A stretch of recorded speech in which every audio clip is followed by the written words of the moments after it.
देखिए, उत्तर प्रदेश में triple engine की सरकार चल रही है। एक मोदी जी का केंद्र वाला इंजन, दूसरा योगी जी का राज्य वाला इंजन और तीसरा नगर निगमों में भारतीय जनता पार्टी का इंजन।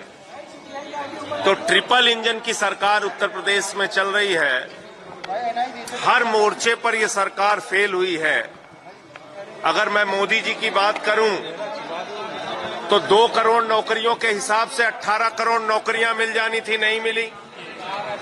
अगर मैं मोदी जी की बात करूं तो महंगाई कम होनी थी, देश में नहीं हुई। 2022 15 अगस्त तक सबको पक्का मकान मिलना था, नहीं मिला। फसल का 2 गुना दाम मिलना था, नहीं मिला। अगर मैं नरेंद्र मोदी जी की सरकार की बात करूं तो सबके खाते में 15 लाख आना था, काला धन आना था, नहीं आया। नोटबंदी इन्होंने अलग से लागू की, जीएसटी लागू की। तो हर मोर्चे पर यह सरकार पूरी तरीके से फेल साबित हुई है और इसी के कारण नरेंद्र मोदी जी की सरकार के खिलाफ एक बड़ा अभियान हम लोग उत्तर प्रदेश के अंदर चलाएंगे कि ये सरकार इंडिया की सरकार नहीं है, ये सरकार अडानी की सरकार है। 11 लाख करोड़ रुपए चंद पूंजीपतियों का माफ कर दिया। आकाश से लेकर पाताल तक सब कुछ अडानी अपने दोस्त को सौंप दिया। तो मोदी जी देश के लिए नहीं, दोस्त के लिए काम कर रहे हैं। तो एक तो बड़ा अभियान राष्ट्रीय जो सरकार है मोदी जी की सरकार, उसके खिलाफ चलाएंगे। दूसरा, उत्तर प्रदेश में योगी आदित्यनाथ जी की सरकार का सबसे बड़ा दावा कानून का राज स्थापित करने का है। आप बताइए, बस्ती के अंदर जिस तरीके से एक पत्नी का गैंग रेप उसके पति के सामने किया गया, पति पत्नी दोनों जहर खा के मर जाते हैं, ये उत्तर प्रदेश की कानून व्यवस्था बताने के लिए मैं समझता हूं कि एक खुली तस्वीर की तरह सामने है कि क्या हालत है उत्तर प्रदेश में। मेरे गृह जनपद सुल्तानपुर के अंदर एक डॉक्टर की हत्या कर दी जाती है, पीट पीट के हत्या की जाती है, यहां तक कि निर्ममता से ड्रिल करके उसको मारा जाता है। तो आप समझ सकते हैं किस तरीके की कानून व्यवस्था उत्तर प्रदेश में है। आज जब मैं आ रहा था तो मैंने देखा बरेली के अंदर भाई बहन के ऊपर एसिड अटैक हो रहा है। तो इसलिए कानून व्यवस्था की सबसे बड़ी बात योगी आदित्यनाथ जी ने की थी, वो उस पर फेल है। रोजगार देने की बात कही थी, यहाँ पे बड़े बड़े इन्वेस्टमेंट समिट होते हैं, जमीन पे कुछ निकल के आता नहीं। तो इन तमाम मुद्दों को लेकर आने वाले दिनों में हम लोग उत्तर प्रदेश के अंदर अभियान चलाएंगे।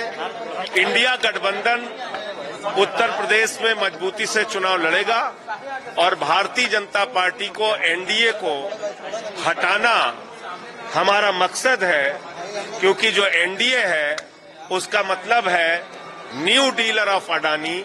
ये भारत के लिए, इस देश के लिए, इंडिया के लिए काम नहीं कर रहे हैं, अडानी के लिए काम कर रहे हैं। सीटों को लेकर कहीं न कहीं उतार चढ़ाव की स्थिति बनी हुई है इंडिया गठबंधन में। मैं समझता हूं कि इस पर कुछ भी कहना बहुत जल्दबाजी होगी, क्योंकि जो पिछली मीटिंग हुई थी उसमें अक्टूबर माह का समय तय हुआ था कि आपस में इंडिया गठबंधन के जो दल है वो आपस में बातचीत करके सीटों के बंटवारे का मामला तय कर लेंगे। तो जब तक उस पर कोई तस्वीर सामने आ नहीं जाती, कोई प्रतिक्रिया देना ठीक नहीं। राहुल गांधी जी जा रहे हैं, क्या लग रहा है, इसका प्रभाव पड़ेगा क्या? मैं समझता हूं अयोध्या जाने में तो कोई बुराई है नहीं। अयोध्या पर किसी का पेटेंट है नहीं। अयोध्या में प्रभु श्री राम के नाम पे जिन लोगों ने चंदा चोरी की, उनका सारा कच्चा चिट्ठा मैंने सामने रखा था। तो अगर कहीं जवाबदेही बनती है तो उन लोगों की बनती है। बाकी राहुल गांधी जी अयोध्या जाएं, अरविंद केजरीवाल जी अयोध्या जाएं, नीतीश कुमार जी अयोध्या जाएं, ममता जी अयोध्या जाएं, अखिलेश जी अयोध्या जाएं, इसमें किसी को समस्या क्या है? जाना ही चाहिए।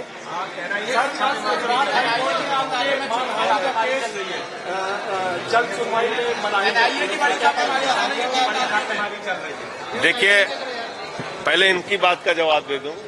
मैंने मोदी जी की डिग्री पूछ ली तो उससे मोदी जी नाराज हो गए हैं। आप बताइए, अगर आप किसी विश्वविद्यालय में पढ़कर देश के प्रधानमंत्री बनेंगे तो उस विश्वविद्यालय को गौरवान्वित होना चाहिए या आपके ऊपर डिफेमेशन का मुकदमा करना चाहिए? गुजरात में यही मुकदमा मेरे ऊपर है कि मैंने मोदी जी की डिग्री पूछ ली थी। इससे विश्वविद्यालय का क्या अपमान कर दिया मैंने?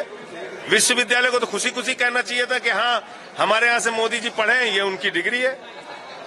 तो इसलिए उसकी कोई चिंता नहीं है, वो तो न्यायालय की प्रक्रिया है, उसमें हम लोग हिस्सा लेंगे। दूसरा, एनआईए की छापेमारी का जहां तक सवाल है उसका पूरा तथ्य सामने आने दीजिए।